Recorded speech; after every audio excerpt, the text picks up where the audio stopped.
if ever na mangyari yung mga ganitong bagay. Siyempre kahit isino sa atin dito hindi nakakasigurado kung ano ang mangyayari bukas. Okay? So yun po, katulad lang din ng payo ko sa ilan sa mga kaibigan ko na nakausap ko noong mga huling araw, na nakaraang araw pala. Hindi yung araw nila.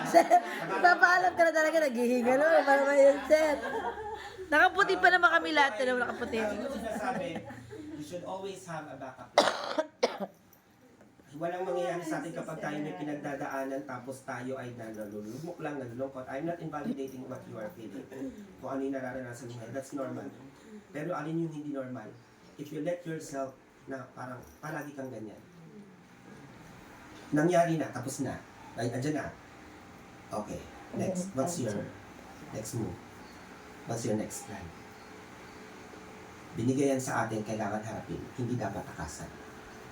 Ngayon, tapos na. Think for your next move. Iyon po. I send a message to that person and then